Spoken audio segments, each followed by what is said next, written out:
ஆஸ்ட்ரோகிரிட்ஸ் நேயர்களுக்கு வணக்கம். நான் டாக்டர் தீபா அர்லாலன். இன்னைக்கு நம்ம என்ன டாபிக் பத்தி டிஸ்கஸ் பண்ண போறோம் அப்படின்னா, செவ்வாய் பயிற்சி இந்த முறை ஒரு நல்ல இம்பாக்டை ஏற்படுத்த போது ஆல்மோஸ்ட் நிறைய ராசிகளுக்கு அப்படின்னு சொல்லலாம். செவ்வாய் பயிற்சி எப்ப நடக்குது அப்படின்னா டிசம்பர் 7 2025 தனுசுல வந்து பாத்தீங்கன்னா செவ்வாய் பயிற்சியாகி அமர்றாரு. ஜனவரி மாசம் 16ஆம் தேதி வரைக்கும் அங்க இருப்பார். அப்ராக்சிமேட்லி 40 நாள் நிறைய ராசிகளுக்கு நற்பலன்களை கொடுக்க போறாரு அப்படின்றதுல எந்த விதமான சந்தேகமும் இல்லை. இது கூடவே வந்து பாருங்க, புதன் பகவான் டிசம்பர் மாதம் 21ஆம் தேதி செவ்வாயோட வந்து இணையறாரு தனுசு வீட்டுல.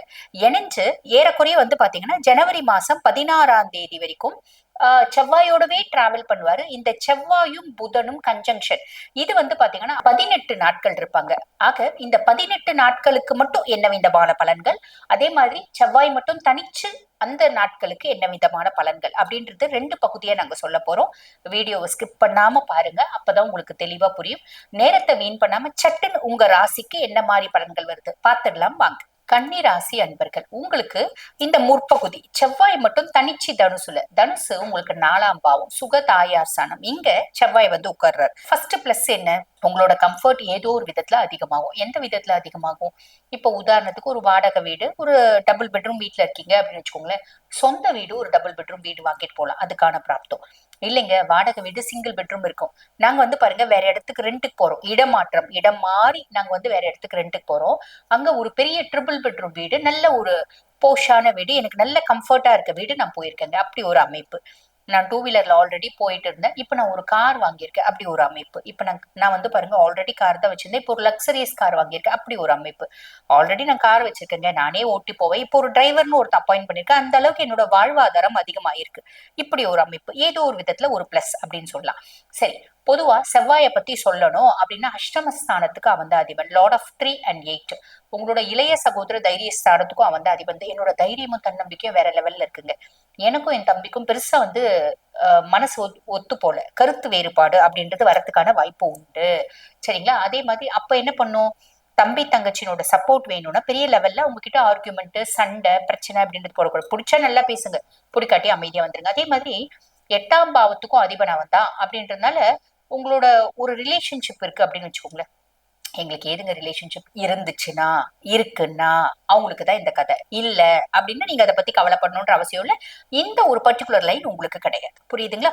அப்ப இருக்கிற ஆல்ரெடி வந்து எனக்கு ரிலேஷன்ஷிப் இருக்கு, இல்லைன்னா வந்து பாருங்க ஒரு ஹிடன் ரிலேஷன்ஷிப் இருக்கு, எக்ஸ்ட்ரா மேரிட்டல் அஃபேர் இருக்கு, ஒரு லவ்வர் இருக்கு, அப்படிலாம் இருக்குன்னா அவங்க கூட ஒரு ஆர்குமெண்ட், ஒரு பிரச்சனை, ஒரு சண்டை, அதனால அந்த ரிலேஷன்ஷிப் வெளியே தெரியறதுக்கு, உங்களோட ஹிடன் சீக்ரசிஸ் வெளியே தெரியறதுக்கு வாய்ப்பு உண்டு.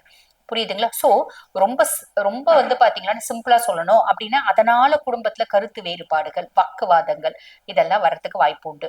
ஆஹ் என்ன சொல்லுவாங்க, தடைகள், சட்ட ரீதியான சில சிக்கல்கள் ஏற்படுறதுக்கு வாய்ப்பு உண்டு. பிளஸ் என்ன, அசையா சொத்து, அசையா சொத்து எனக்கு ஒண்ணு இருந்துச்சுங்க, அதை வந்து வியாபாரம் பண்ண அது மூலியமா லாபம் இப்படின்ற ஒரு பிளஸ். ரியல் எஸ்டேட் இந்த மாதிரி விஷயத்துல நல்ல லாபம் அப்படின்ற ஒரு அமைப்பு அப்படின்னு சொல்லலாம். சரி, அதுக்கு அடுத்து புதன். புதன் வந்து இணையறாரு இல்லையா பிற்பகுதியில புதன் வந்து இணையறாரு சுக தாயார் ஸ்தானத்துல. இப்ப முற்பகுதியிலேயே வந்து பாருங்க, அம்மாக்கும் உங்களுக்கும் ஒரு மன கஷ்டம், மனசஞ்சலம் வரதுக்கு வாய்ப்பு உண்டு. அம்மா கிட்ட அடமெண்ட் ஆர்குமெண்ட் வேண்டாம், அம்மாக்கு ஹெல்த் ரிலேட்டட் காம்ப்ளிகேஷன்ஸ் வரதுக்கு வாய்ப்பு உண்டு.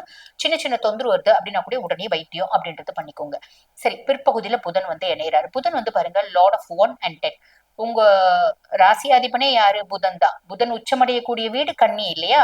சோ உங்களோட புத்திசாலித்தனம் பயங்கரமா மேம்படும். ஆல்ரெடி கன்னி ரொம்ப ரொம்ப டேக்ட்ஃபுல்னஸ், ரொம்ப புத்திசாலிகள், ஜீனியஸ், உங்களை புரிஞ்சுக்கிறது ரொம்ப கஷ்டம் அப்படின்றது உண்மை. இருந்தாலும் உங்களோட புத்திசாலித்தனம் மத்தவங்களை அழிக்கிறதுக்குல, உங்களை நீங்க வளர்த்துக்கிறதுக்கு அப்படின்னு சொல்லலாம். அப்படிப்பட்ட புத்திசாலித்தனத்தை நீங்க தொழில யூஸ் பண்ணுவீங்க. தொழில்ல புது புது யுக்திகள் யூஸ் பண்ணி தொழில்ல வந்து நல்ல லெவல்ல சக்சஸ் ஆகிறதுக்கு வாய்ப்பு உண்டு அப்படின்னு சொல்லலாம். சோ இது வந்து பாருங்க லா, ஆடிட்டிங், கம்ப்யூட்டர் துறையில இருக்கவங்களுக்கு, இவங்களுக்குலாம் வந்து ஒரு பெரிய பிளஸ் அப்படின்னு சொல்லலாம். பொதுவா 4ஆம் வீடு அப்படின்றது மன அமைதியை குறிக்கும். இங்க செவ்வாய் இருப்பதால் வந்து பாத்தீங்கன்னா ஒரு அமைதியற்ற தன்மை, மன அழுத்தம் இதெல்லாம் இருக்கு அப்படின்னாலும் உங்களோட புத்திசாலித்தனத்தினால நீங்க ஓவர் கம் பண்ணிப்பீங்க. இதெல்லாம் வந்து சாதாரணம், இதுக்கெல்லாம் வந்து பெருசா ஸ்ட்ரெஸ் ஆகக்கூடாது, இதுக்காகலாம் பெருசா மனம் முடிஞ்சு உட்கார்ந்து கூடாது. அடுத்து என்ன பண்ணலாம், தொழில கான்சென்ட்ரேட் பண்ணலாம் அப்படின்ற மாதிரி வந்துருவீங்க. புரியுதுங்களா? பெருசா யோசிக்கணும்னு இல்லை, பட் நான் சொன்ன சின்ன சின்ன விஷயங்கள்ல காஷியஸா இருக்கீங்க அப்படின்னா மட்டும் போதுமானது. இந்த கன்ஜங்ஷன் உங்களுக்கு நல்லது மட்டுமே செய்யும். வாழ்த்துக்கள். இப்ப நான் சொன்னது வந்து பாருங்க, இந்த செவ்வாய் புதன் இணைவு தனுசுல அதுக்கான பொதுவான பலன்கள். இப்ப இந்த பதிவை பார்த்துட்டு இருக்கோங்க, இல்லம்மா எங்க சுய ஜாதகத்திலயும் நாங்க இந்த இணைவு என்ன மாதிரி இம்பாக்டை ஏற்படுத்த போகுது அப்படின்றத தெரிஞ்சுக்கணும்.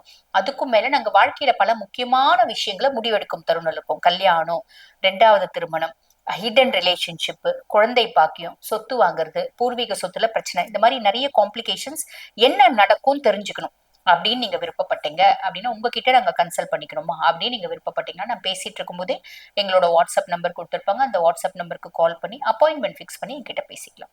தேங்க்யூ.